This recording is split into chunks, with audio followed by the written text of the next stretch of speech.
Tonight on a special 2020.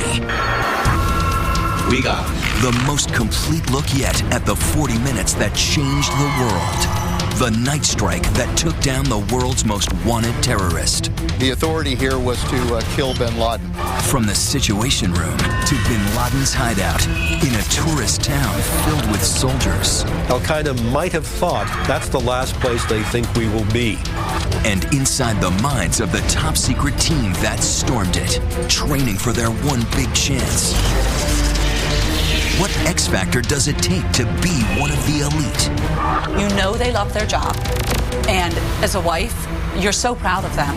Plus, the children who've grown up in the shadow of bin Laden. Every time I saw his face, I just ran up to my room, slammed my door shut, and just cried into my pillow. And how close are Hollywood movies like The Green Zone to the real thing? The movies have come close. This is a kill, no capture mission. Kill Shot, the story behind bin Laden's death. Here now, Chris Cuomo and Elizabeth Vargas. Good evening. That white-knuckle raid may have ended with the letters EKIA for enemy killed in action, but that was just the beginning of what we're learning tonight as the FBI and CIA pore over the material seized from bin Laden's compound. Among the treasure trove, an al-Qaeda playbook outlining plots against the water supply, planes, and trains. Experts are checking the handwriting to see if bin Laden personally wrote it. Experts are also looking at al-Qaeda's obsession with anniversaries and symbolic dates, including the biggest one of all, the upcoming 10th anniversary of 9/11. So tonight, we've got all those latest details, everything that went into Operation Neptune Spear. For that, we go to our colleague who knows this story best, Martha Raddatz. Let me just comment, first of all, on the fact that... Hard as it is to believe now, this is what passed for news last week. As many of you have been briefed, we provided additional information today about the site of my birth. We do not have time for this kind of silliness. We got better stuff to do. Better stuff indeed. At this very moment, the biggest and most costly manhunt in U.S. history is building to a crescendo. The target, Osama bin Laden. This is something that we've been after for 15 years. It goes back before 9/11. What would become known as Operation Neptune Spear began last July, when after years of painstaking intelligence gathering, a CIA operative spotted bin Laden's trusted courier, a man known as Abu Ahmed al-Kuwaiti, in Peshawar, Pakistan. By August, he's been traced back to this large compound in the tourist town of Abbottabad, where he's living with his brother and their respective families. The compound has few outward-facing windows and high walls topped with electrified barbed wire.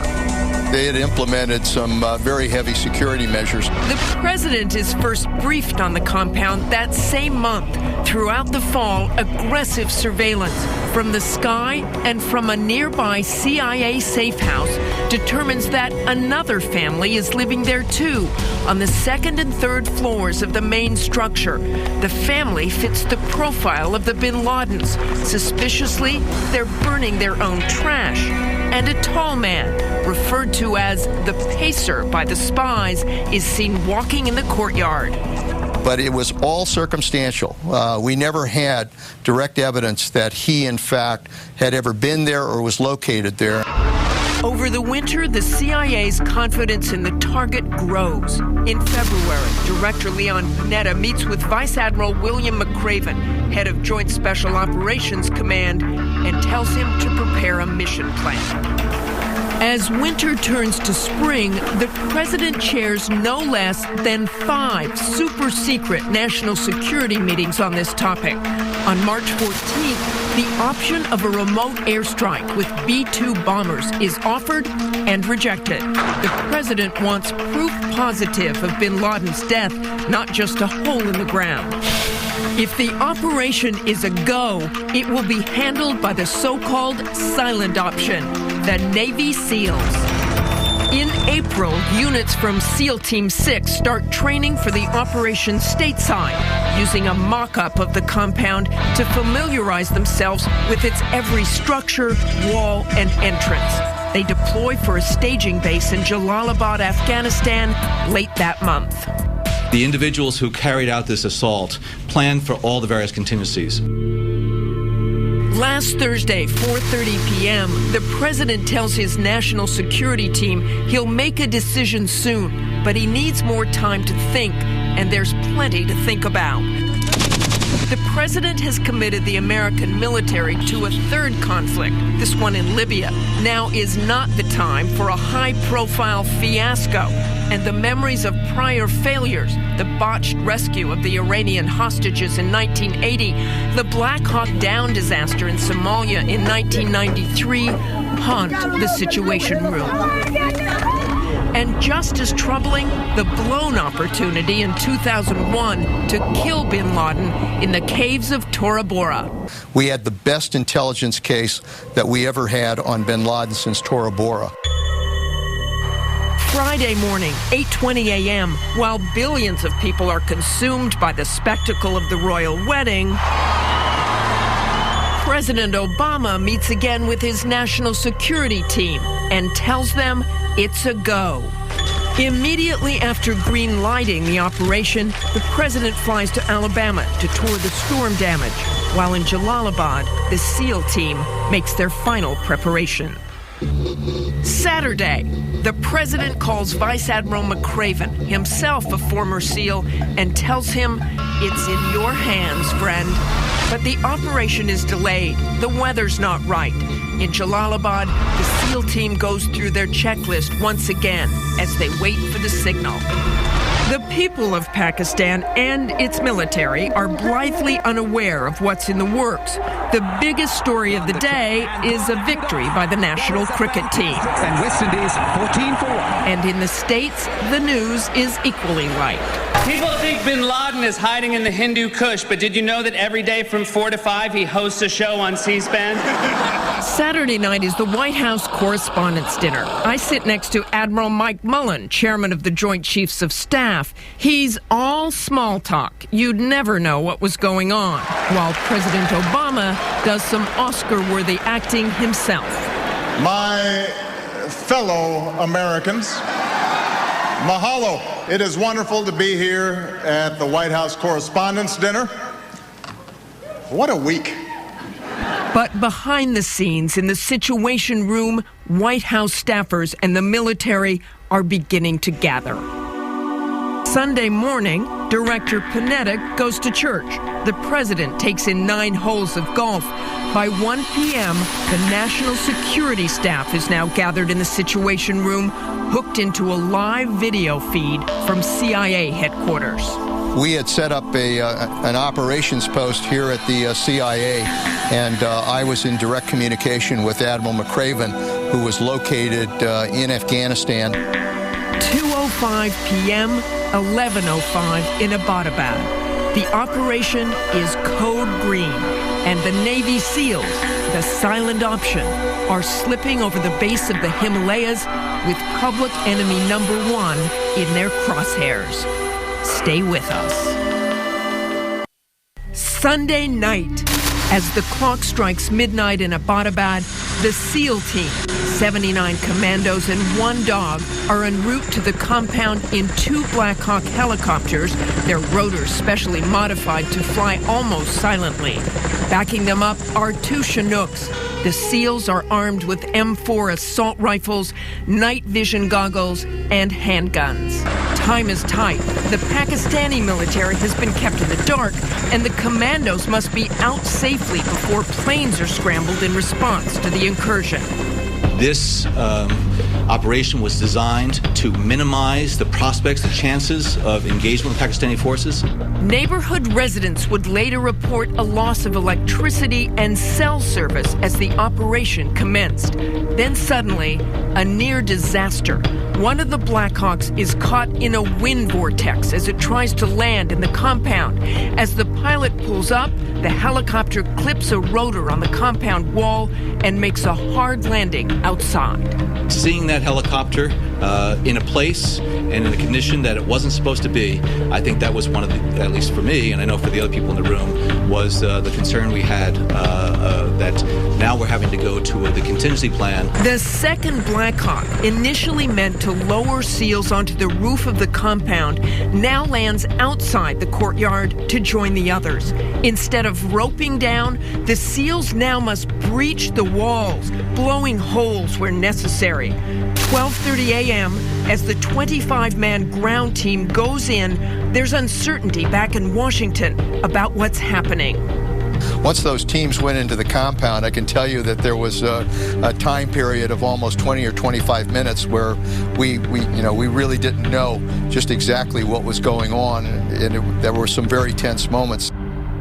The story of what happens next has been shifting all week. There was a firefight. It was a highly volatile firefight. It was a firefight going up that compound. We now believe that as the SEALs enter the compound, they hit a false door, raising suspicions of a booby trap. Then the courier, Al-Kuwaiti, begins firing from the guest residence. The courier's last message is return to sender. The SEALs kill him on the spot. His wife is caught in the crossfire. The SEALs begin working their way through the main residence, clearing it room by room. McCraven can now hear them say, "Clear, clear." Along the way, they kill Al-Kuwaiti's brother and one of bin Laden's sons. Bin Laden is spotted retreating into a room on the top floor. He's found there with his youngest wife. She moves toward the SEALs and is shot in the leg. Bin Laden makes a move interpreted as resistance, and the SEALs put him down with a shot to the chest and another above the left eye. Obviously, under their rules of engagement, if he had in fact thrown up his hands, surrendered, and didn't appear to represent any kind of threat, then they were to capture him. But they had full authority to kill him. Bin Laden's wife confirms it is him. That's when the SEALs report Geronimo EKIA, enemy killed in action. Geronimo, the code for getting the target of the mission. The reaction back in Washington, we got him. But they had to make sure. A photo of his face is sent back to Langley for recognition. And for all their high-tech gear, the SEALs forgot to bring a simple measuring tape to confirm the man they kill matches bin Laden's height, 6'4". So one of the SEALs must lie down next to the body to try to guesstimate. Sewn into bin Laden's clothing, SEALs find 500 euros and 2 phone numbers. At 12:50 a.m., 3:50 back in Washington, President Obama is informed that they're nearly positive it's him. But there's still plenty of work to do. The SEALs gather bin Laden's body, along with 10 computers, 100 thumb drives, and 10 cell phones. A treasure trove of intel, including information about al-Qaeda safe houses and a notebook with loose plans for an attack on American railroads, possibly on a holiday or 9/11 anniversary. Finally, they move the surviving women and children into a safe part of the compound and destroy the downed Black Hawk. 1:10 a.m. in Abbottabad.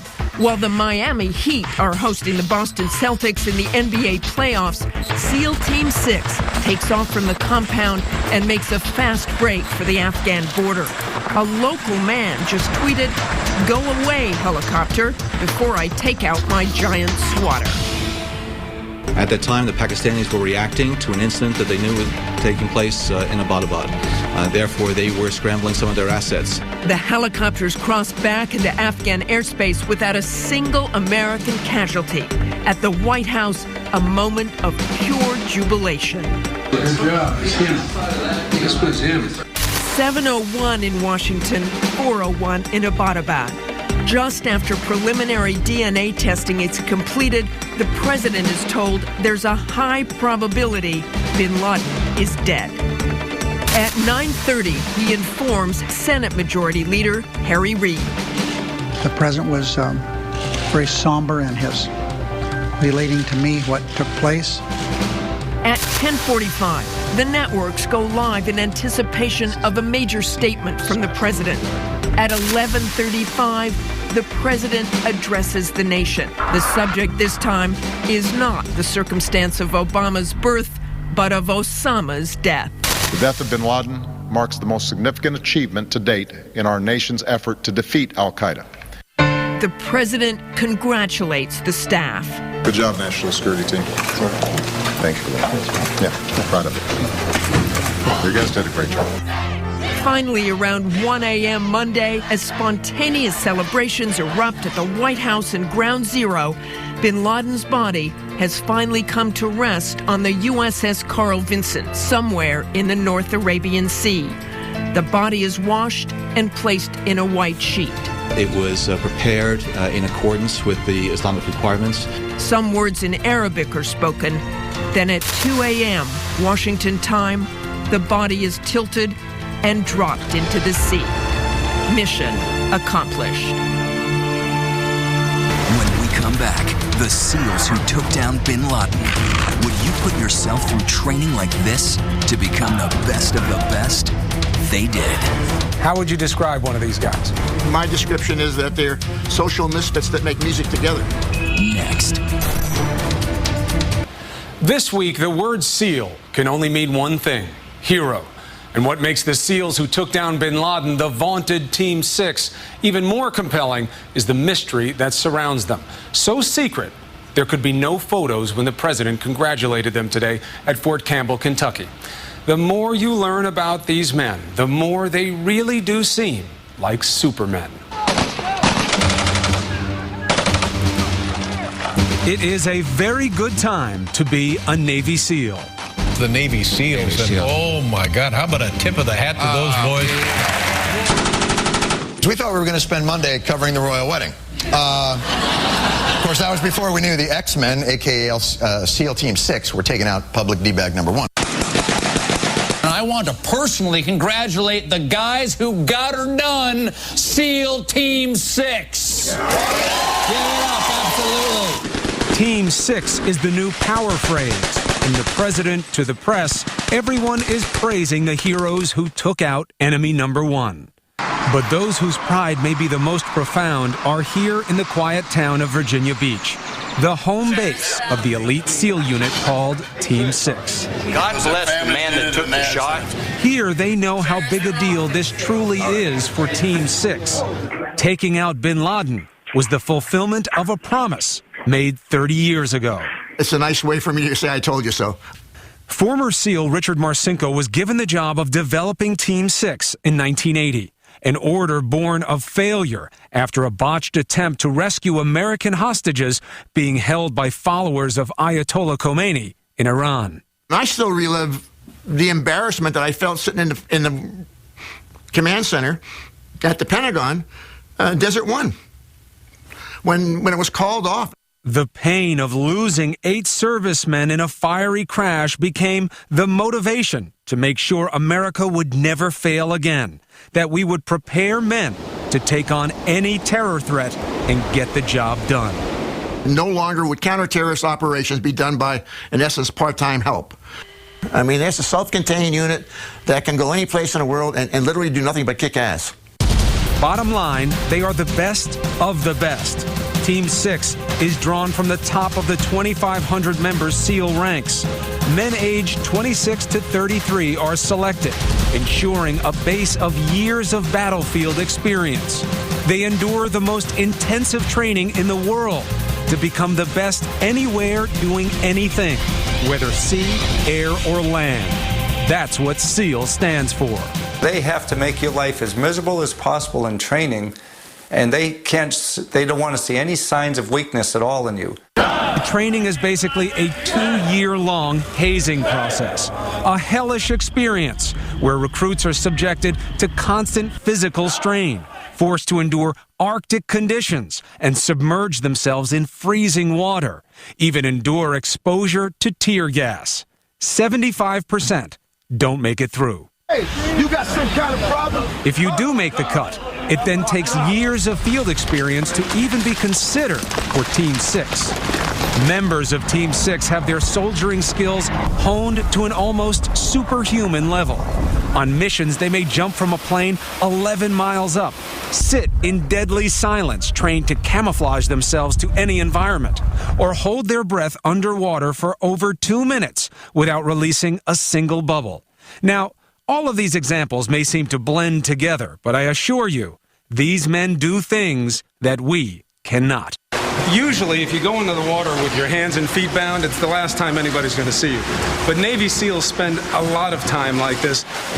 Now, SEALs can swim 25 yards underwater this way, the length of the pool. The average man... How'd they do?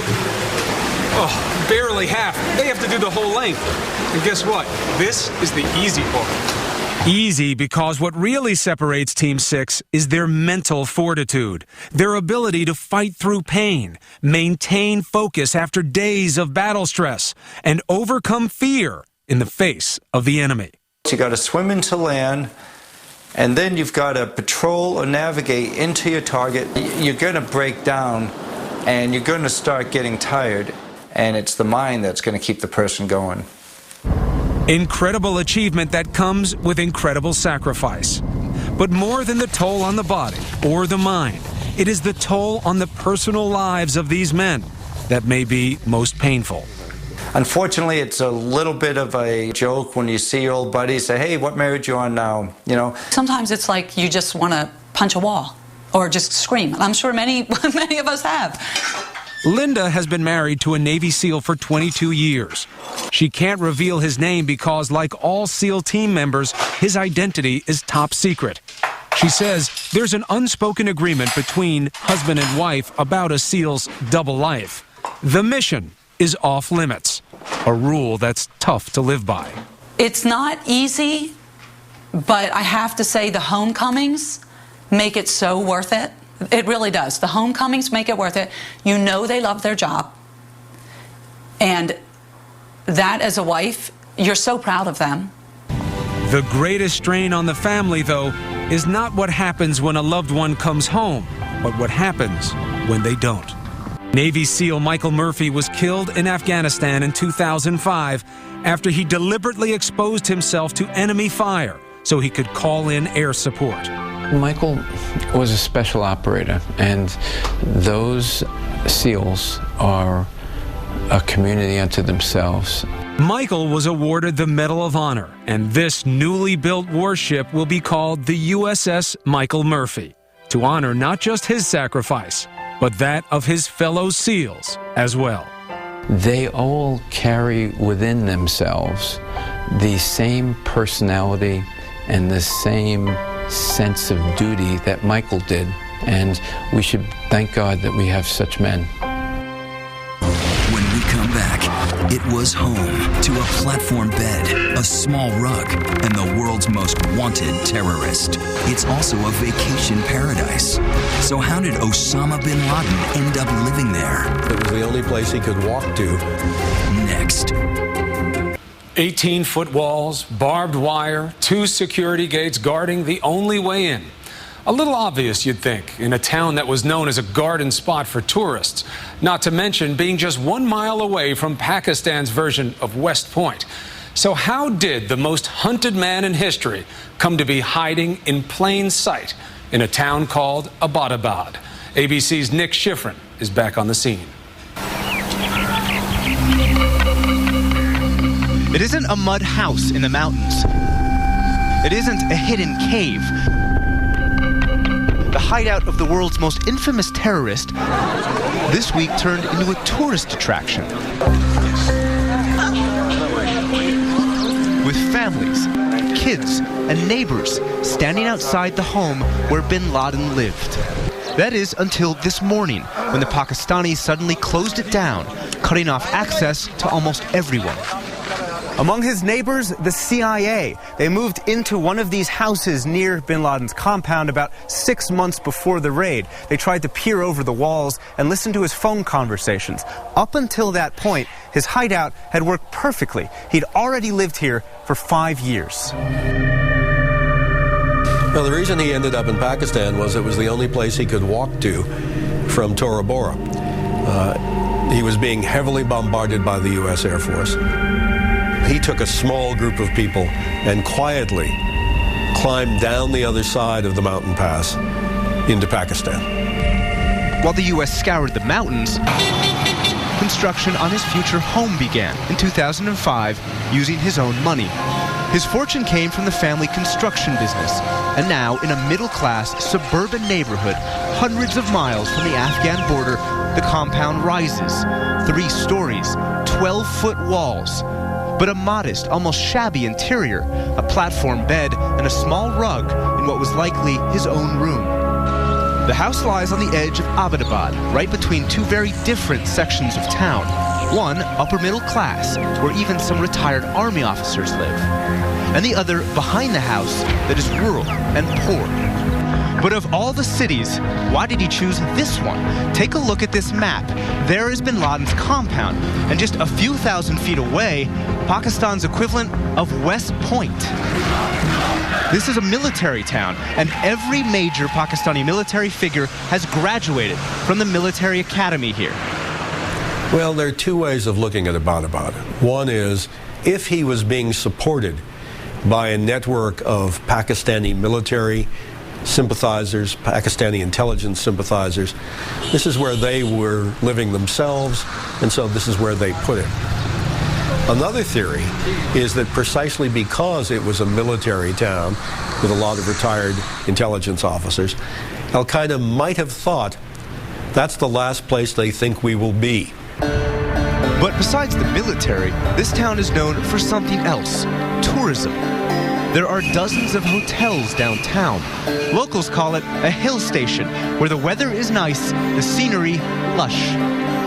This is one of the most beautiful regions of Central Asia and perhaps the world. Robert Reed is travel editor for Lonely Planet, whose Pakistan guidebook includes this listing on Abbottabad.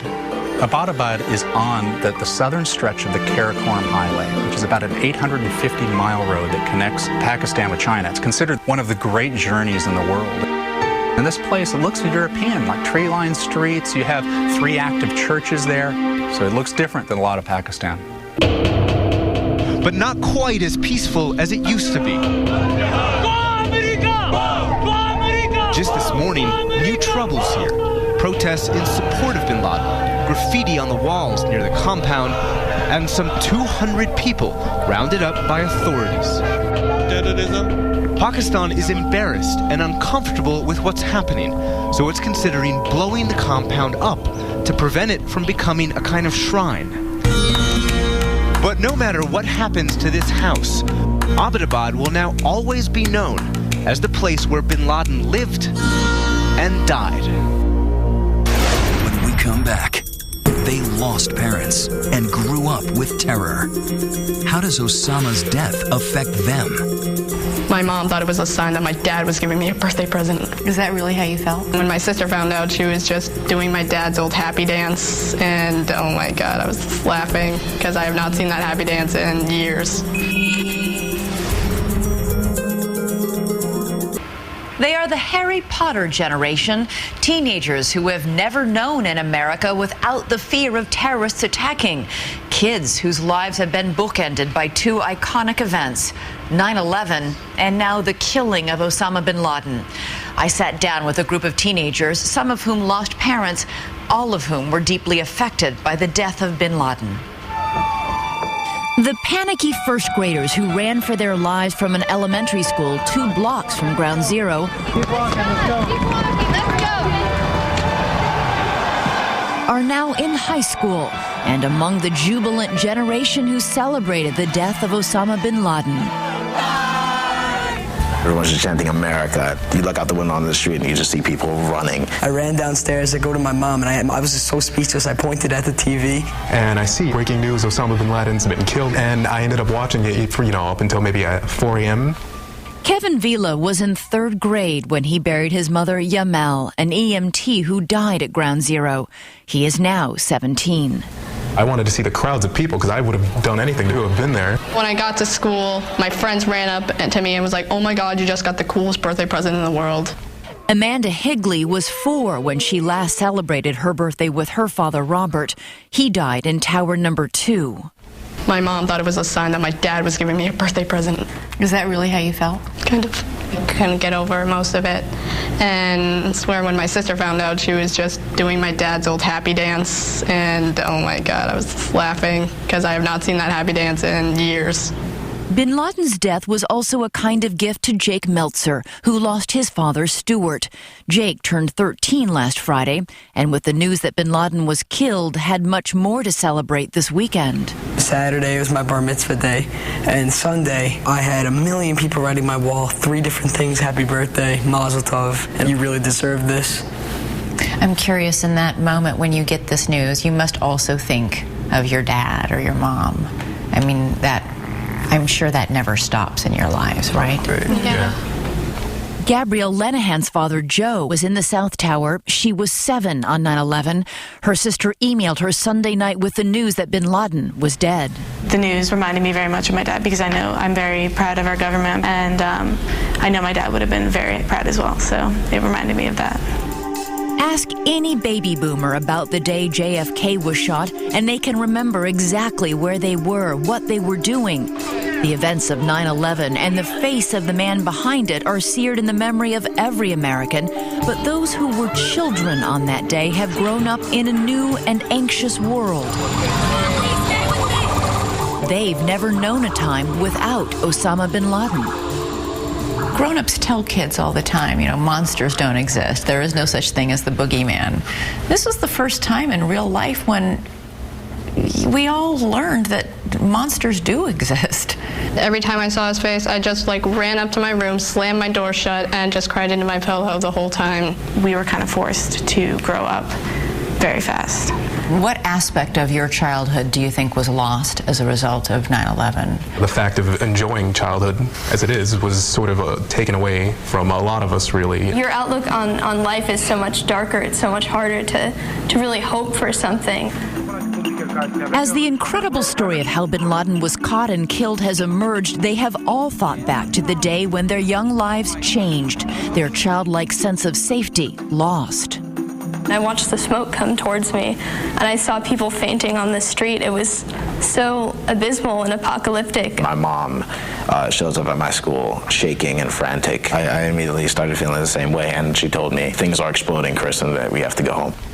All of you have really grown up in the post-9/11 world of color-coded terror alerts, massive security restrictions, bomb-sniffing dogs. It's terrible to think, we did all sort of us grow during a war on terror. We had our childhood through that, and it is painful to think, life's never going to go back to the way it was.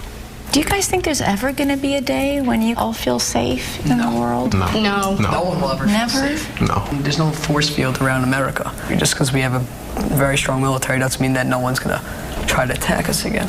I know for so many people, especially those who have lost loved ones, that this kind of brings closure and it begins a healing process. Is that true? Does this bring any closure? I wouldn't say it's closure or anything. I am happy that he's gone, and Osama bin Laden is the worst villain out of any movie, anything you could possibly think of. Osama bin Laden would top that. If it's not closure, it is certainly a big step toward healing. With Osama bin Laden now dead, Kevin and Amanda made their very first trip to Ground Zero yesterday to see the president lay a wreath and embrace 14-year-old Peyton Wall, whose story on 9/11 is so much like their own. Peyton remembers watching her mom sobbing as she spoke to her husband and then passed the phone to Peyton. And he said to her, "I love you, Peyton, and I will always be watching over you." Amanda feels her dad is watching over her, too. So I lost my best friend, and now every time I hear someone say that I look exactly like my father, I just have to go somewhere and cry. Now they look forward to the promise of a post-Bin Laden era for the U.S. and for this generation. I think it's really important for us to have this opportunity to be proud, but not arrogant. And I think as a group of Americans, I think we're ready for it. So even growing up in the chaotic unsafe world that you were all thrust into at very young ages, you still are optimistic. No, there's only more room for change, for improvement. I think this event has restored so much patriotism within us, because I think 9/11 being a tragedy brought us together. The whole motto, so to speak, of 9/11 was never forget, and now we've kind of proven as a nation, and our government has proven that they haven't forgotten. When we come back, how close has Hollywood come to capturing the reality of the raid against bin Laden? You're saying, wow, that's the way they really do it. Correct. They go, wow, they did a great job. Even though we've only seen computer animations of the raid on bin Laden's compound, you might think you have seen it or something very much like it at the movies or even in video games. They've been imitating reality for a while. So how do they get it so right? Chris Conley found out. If you've watched such movies as Black Hawk Down or Green Zone, the scene is familiar. An elite team of commandos under the cloak of night, deploying in a courtyard. This is a kill, no capture mission. Then, weapons at the ready, entering a house where their target remains unaware, moving swiftly and ruthlessly toward their ultimate prize. Because we do not get to witness actual counterterrorism raids, even on the news, scenes like these from movies and television forge in our minds a powerful image of what it must look and feel like when the real thing happens. A thing as real as the raid on bin Laden's lair. How close have the movies come to showing us what that raid must have actually been like? The movies have come close, like Black Hawk Down. Retired Sergeant Major Jim Deaver spent 25 years with the Marine Corps, including work in special ops. For similarities to the bin Laden operation, he points to 2001's Black Hawk Down, the story of the 1993 raid inside Somalia. The Rangers secure the outer perimeter, and they fast roll from Black Hawks. Its truth was no accident, according to its producer, Jerry Bruckheimer. We rely so heavily on research and hire people like these SEAL team guys who work with us on Black Hawk Down and the special forces who work with us. So when you're watching a movie like that, someone with your experience, you're saying, wow, that's the way they really do it. Correct. I go, wow, they did a great job. For the last 11 years, Deaver's had a job of his own in the entertainment world, advising productions on all matters military, in such films as 2005's Gulf War saga Jarhead, ensuring authenticity in all areas. The gear that they carried and the way they moved out of the camp, they had to always carry the gas mask with them because of the chemical agents that the same we might use, and the weapons they use. In God's cruel kingdom. What's not that real? Deaver knows some concessions must be made. Normally, if it's desert, we wear sunglasses, but they don't want the actors to wear sunglasses because then you can't tell the actor's face. And a lot of times you've noticed in the movies, they'll take the helmets off. While Jim Deaver sweats the facts, 24 co-creator-producer Robert Cochran spent his years on the counterterrorism drama working in the realm of the imagination, creating storylines that the bin Laden raid recalled. When all of us try to imagine what happened in that suburban town on Sunday, it's your images we're thinking of. Now you know it's not exactly what it was like, but at least you have some idea of what it was like. And I think that does help. I think that helps people come to terms with things emotionally. The emotions in this photo of the White House Situation Room during the raid have made it memorable. A real-life version of a place TV dramas and movies like Air Force One have shown us in the past. In many shows and movies, you've seen that same shot, and it's always a little strange and eerie to know that what happens in real life is actually not that far away from what happens in art. In counterterrorism, such thinking does have a role to play. The New York Times' Thomas Friedman refers to 9/11 as a failure of imagination, that our minds simply couldn't conceive of terrorists flying planes into buildings. I think that's probably right, and it's there's so many things that could have done. How do you pick out that one beforehand? But in a weird way, it is a mirror image of the storyteller's job, right? Yeah, absolutely is. As Mark Twain said, the only difference between fiction and reality is fiction has to be credible. The death of bin Laden brings to a conclusion a narrative far more fraught with suspense than entertainment could ever hope to provide. The moment when the phrase Geronimo EKIA is spoken. As someone who understands story, what's the impact of something like that? Well, that's the climax of the story, that's for sure. In story terms, that's what you watch the whole movie for. That's our program for tonight, but if you want to watch an exclusive rare 1998 interview with Osama bin Laden, go to abcnews.com/2020. And coming up after your local news on Nightline, the very latest on the bin Laden treasure trove. And on a special edition of This Week on Sunday, Christiane Amanpour will question the top Pakistani official in the U.S. about what his country knew about bin Laden's whereabouts and how much help the U.S. can depend on from Pakistan in the future. I'm Chris Cuomo. And I'm Elizabeth Vargas. For all of us at ABC News and 2020, good night and happy Mother's Day.